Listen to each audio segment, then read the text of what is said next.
Imagine the biggest stages in football. The roar of the crowd, incredible skill, and then, well, imagine something fundamental missing.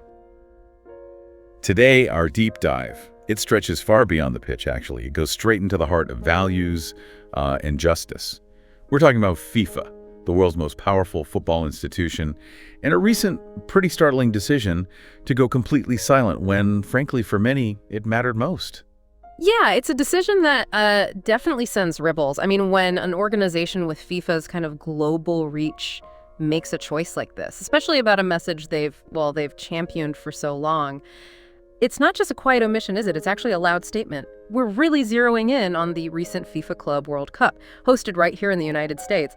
And something crucial was just strikingly absent. And what was missing was, well, it was astonishing, wasn't it? Usually, you absolutely expect to see those, iconic Say No to Racism banners. They're splashed across stadium screens, on armbands, woven into, every pre-match campaign. Yeah, they've been a staple. Exactly. Yeah. A staple of FIFA events for years, almost part of the furniture, you could say. But this time, nothing. Crickets. Just absolute silence on that front. And our sources reveal FIFA did actually have plans for these messages, but then at some point, they just abruptly pulled the plug. And the reason for this pullback, well, it's incredibly telling. Our intel suggests FIFA got spooked, basically. Feared significant political backlash, particularly with U.S. elections on the horizon. Right. In a climate where, let's face it, even just the word racism can become a heated political football, especially from certain political corners, FIFA seemingly opted for what our sources are calling the safest route: silence. It looks like an act of self-preservation, sure, but you have to ask, at what cost? So what does this silence really mean? What does it signify? That's our mission today, to dig into the implications, the really profound implications of this choice. We need to question the true cost of this neutrality and really try to understand what message this sends to fans, to players, to communities everywhere. Yeah, this goes way beyond just, a simple PR slip-up. This is about FIFA's immense responsibility. I mean, with its unparalleled global platform, FIFA holds influence that most governments can only dream of. When FIFA speaks, the world genuinely listens.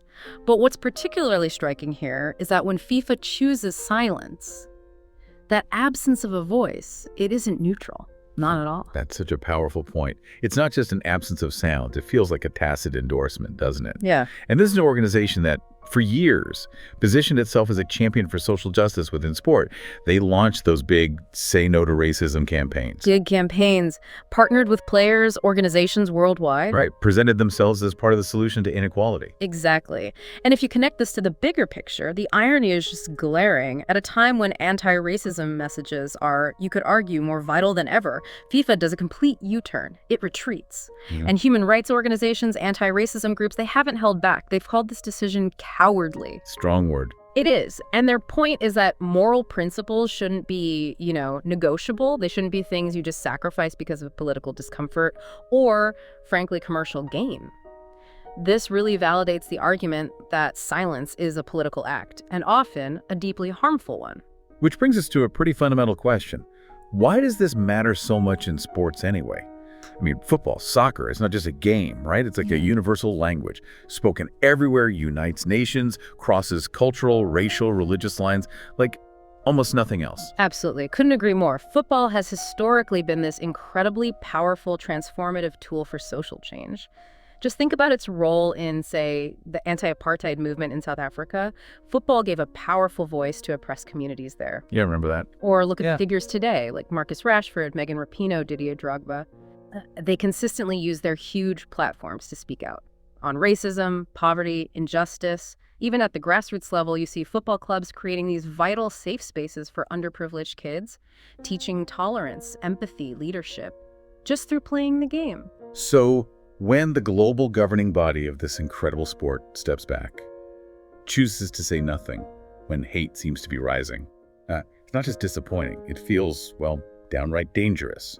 Which leads us to something that's always kind of lingered in the background. FIFA's notoriously complicated relationship with politics. They often claim to be apolitical, right? But their actions, well, they frequently suggest otherwise. Indeed. Yeah, that apolitical claim is tricky. We've seen them award World Cups to countries with, let's say, questionable human rights records, Russia, Qatar. and certainly raised eyebrows about priorities. Big time. And they've also seemed to turn a blind eye to discriminatory practices within some member federations, often seems linked to financial interests or, strategic political alliances. And now, avoiding anti-racism messaging in the US, specifically to avoid upsetting certain political groups, it starts to look like a pattern, a pretty disturbing consistency, perhaps. It really is hard to ignore the echo of that Desmond Tutu quote here. If you are neutral in situations of injustice, you have chosen the side of the oppressor. FIFA's silence at the Club World Cup. It doesn't feel like neutrality, it feels like a very deliberate choice. Prioritizing, as our sources put it, self-preservation over moral leadership. And the world is watching this closely. Millions of Yem fans, they idolize footballers. They internalize what FIFA promotes, sometimes maybe more than what they learn at school or from parents. When a player takes a knee before a match, that sends a powerful, undeniable signal. When a whole stadium erupts in applause after an anti-hate message, that resonates deeply. Yeah, and conversely, when FIFA chooses silence, that silence just reverberates. It echoes really loudly in stadiums where players of color are still shamefully jeered, where LGBTQ+ fans feel unsafe, where kids are subtly, or maybe not so subtly, told they don't quite belong. Football has this incredible power, this potential to uplift and unify, but maybe only if its institutions have the courage to actually stand up when it counts. And the stakes feel particularly high in the US right now. Our information highlights it as a, quote, key battleground in today's culture wars. Deep ideological divides often turn social issues into these heated political flashpoints. FIFA choosing to avoid controversy here. Okay, it might seem like just a PR move on the surface. But dig a bit deeper, and it exposes a kind of chilling willingness to surrender core values just for short-term approval, doesn't it? Sure. And if we connect this to the really big picture, the U.S. is one of the 3 host nations for the massive 2026 FIFA World Cup. That's the key point. Right. So it raises this crucial question. If FIFA is this hesitant now, will they cave again in 2026?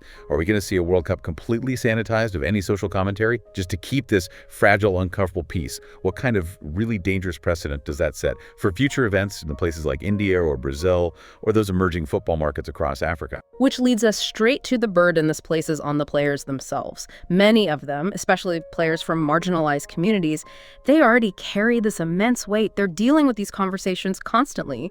They face racist abuse online, in stadiums, sometimes even horrifyingly within their own teams. It's such a harsh reality.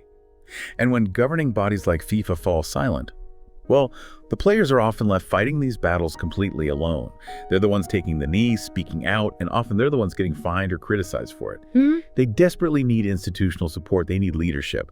And when that leadership basically vanishes, what message does that send to the next generation of players looking up to them? This whole incident also, I think, exposes a critical fault line in corporate social responsibility. Let's be honest about the role of brands and sponsors here.